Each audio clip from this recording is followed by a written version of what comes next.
আমরা যাচ্ছি কমলাপুর রেল স্টেশনে। সেখানে অপেক্ষায় রয়েছেন আমার সহকর্মী তানভীর সিদ্দিক। টিপু, কেমন দেখছেন নগরবাসী ট্রেনের যাত্রা? কোনো ভোগান্তির কথা শোনা গেছে কিনা? নির্মাণ কাজেও আমি বেছে নেই CSRM TMT 500W, committed for better still. Murphy, নগরবাসী বলা যায় অনেকটা স্বস্তির সাথেই তারা তাদের যে ঈদযাত্রা সেটি করছেন এবং সকাল থেকে আমরা কমলাপুর রেল স্টেশনে রয়েছি।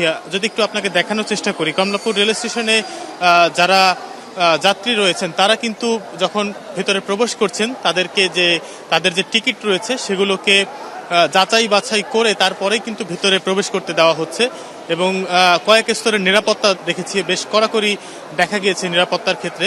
যারা এই স্টেশনে যারা কর্মরত আছেন, নিরাপত্তা বাহিনী এবং আইনশৃঙ্খলা রক্ষাকারী বাহিনী, তারা সবাই কিন্তু দায়িত্ব পালন করছেন বলেই আমরা দেখেছি। একই সাথে সকাল থেকে এখন পর্যন্ত 17টি ট্রেন এই কমলাপুর রেল স্টেশন ছেড়ে গিয়েছে এবং সারাদিনে মোট 55টি ট্রেন ছেড়ে যাওয়ার কথা রয়েছে এবং এখন পর্যন্ত প্রত্যেকটা ট্রেনই একদম সকালবেলা একটা ট্রেন আমরা দেখেছিলাম যেটি কিনা চট্টগ্রামগামী সুবর্ণ এক্সপ্রেস, সেটি কয়েক মিনিটের বিলম্বে গিয়েছে এবং এর বাইরে যতগুলো ট্রেনই গিয়েছে সবগুলোই বলা যায় যে একেবারে যখন যাওয়ার কথা তার 1 মিনিটের মধ্যেই আসলে ট্রেনগুলো এই যে প্ল্যাটফর্ম সেটি ত্যাগ করছে। ফলে যাত্রীরা এই দিক থেকে অন্তত পক্ষে কোনো ধরনের ভোগান্তি পোহাচ্ছেন না বলেই আমাদের কাছে মনে হয়েছে।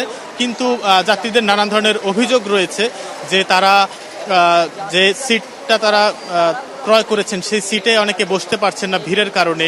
অনেকে তারা এই রেলের যে ছাদ রয়েছে সেই ছাদে করে তারা যাত্রা করছেন। এই ধরনের কিছু ঘটনাও এখানে ঘটেছে। এছাড়া আসলে সবকিছু মিলিয়ে বলা যায় যে বেশ আনন্দের সাথে উৎসাহের সাথেই কিন্তু যারা যাত্রী রয়েছেন তারা তাদের ঈদ যাত্রা করছেন। মারফি।